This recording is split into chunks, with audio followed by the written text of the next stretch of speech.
ആദ്യം തന്നെ നമ്മുടെ എല്ലാ ചങ്ങാതിമാർക്കും ഒരു കിടുക്കാച്ചി നമസ്കാരം ആയിക്കട്ടെ. ഇന്നൊരു കിടുക്ക അച്ചാറിൻ്റെ റെസിപ്പി കേട്ടോ, ഈന്തപ്പഴ അച്ചാർ. ഇത് കാണുമ്പോൾ തന്നെ വായി വെള്ളം വന്നിട്ടൊരു രക്ഷയുണ്ടാവില്ല എൻ്റെ ചങ്ങാതി. എനിക്ക് തന്നെ കൊതി വന്നിട്ട് രക്ഷയില്ല. അതിൻ്റെ സ്മെല്ലും വേറെ ലെവലാണ് എൻ്റെ ചങ്ങാതി. കൂടെ നമ്മുടെ ചാനൽ ഫോളോ ചെയ്യാനും ലൈക്ക് ചെയ്യാനും കമൻറ്റ് ചെയ്യാനും കൂട്ടുകാർക്കൊക്കെ ഷെയർ ചെയ്യാൻ മറക്കല്ലേ. ലൈക്ക് ചെയ്യാനും നല്ല നല്ല കമൻറ്റ് ഇടുമ്പോൾ മാത്രമേ ഉള്ളൂ വീഡിയോയ്ക്ക് നല്ല സപ്പോർട്ടാവുള്ളൂ. അപ്പോൾ അങ്ങ് ആഞ്ഞ് പിടിക്കുക എൻ്റെ ചങ്ങാതിമാരെ. അപ്പോൾ അതേ ഈന്തപ്പഴം ഇതുപോലെ ചെറുതായി അരിഞ്ഞ് ഒരു പാത്രത്തിലേക്ക് ഇതുപോലെ മാറ്റുക. ശേഷം ഇവനൊരു പാത്രത്തിലേക്ക് മാറ്റിയ ശേഷം ഇവനിലേക്ക് ആവശ്യത്തിന് ചൂടുവെള്ളം ഒഴിച്ച് ഒരു അരമണിക്കൂർ ഇവനെ സോഫ്റ്റ് ആകാൻ വേണ്ടി സോക്ക് ചെയ്ത് വെക്കുക. കണ്ടല്ലേ?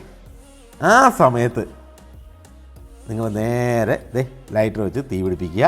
ശേഷം ഉരുളി ചൂടാക്കാൻ വെക്കുക. അപ്പോഴേക്കും നല്ല നല്ല കമൻ്റ് വാരി വിതറ എൻ്റെ ചങ്ങാതിമാരെ. ഉരുളി ചൂടായി വരുമ്പോൾ വെളിച്ചെണ്ണ ഒരു മറിക്കുക. വെളിച്ചെണ്ണ ഒന്ന് ചൂടായി വരുമ്പോഴേക്ക് കടുകിട്ടങ്ങ് പൊട്ടിക്കുക. കടുകൊന്ന് പൊട്ടി വരുമ്പോഴേക്ക് വത്തലമുട്ട ഇട്ട് ഇതുപോലെ റോസ്റ്റ് ചെയ്യുക വത്തലമുളക്. എന്നിട്ട് കരിവേപ്പിലയും കൂടെ ഇട്ട് കൊടുത്ത് കുറച്ച് വെളുത്തുള്ളി ഇതുപോലെ ചെറുതായി എരിഞ്ഞ് വെളുത്തുള്ളി എടുത്ത് ഇങ്ങനെ റോസ്റ്റ് ചെയ്യുക. ഇവന് റോസ്റ്റായി വരുമ്പോൾ ചെറുതായി എരിഞ്ഞ് ഇഞ്ചിയും കൂടെ ഇട്ട് ഇങ്ങനെ വരട്ടുക എൻ്റെ ചങ്ങാതി.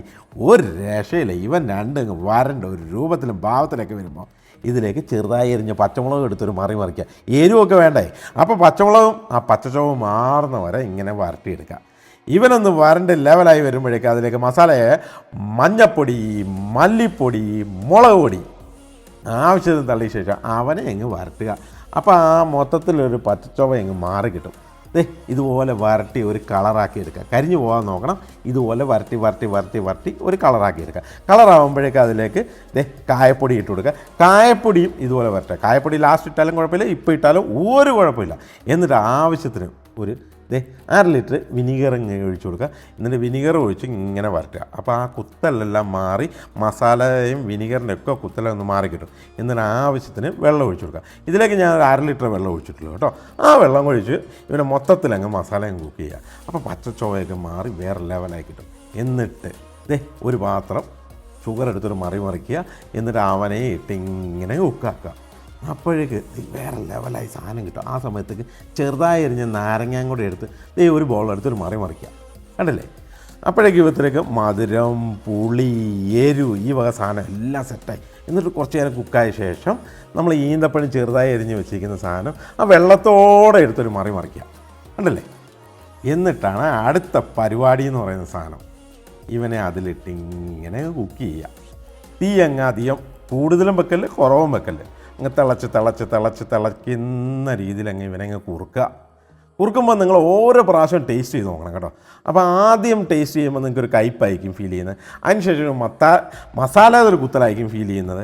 അതിനുശേഷം ഇവൻ കുറുകി വരുമ്പോൾ ഒരു പുളിയും ഒരു മധുരവും എല്ലാം വരും. എന്നിട്ട് ഷുഗർ നോക്കണം.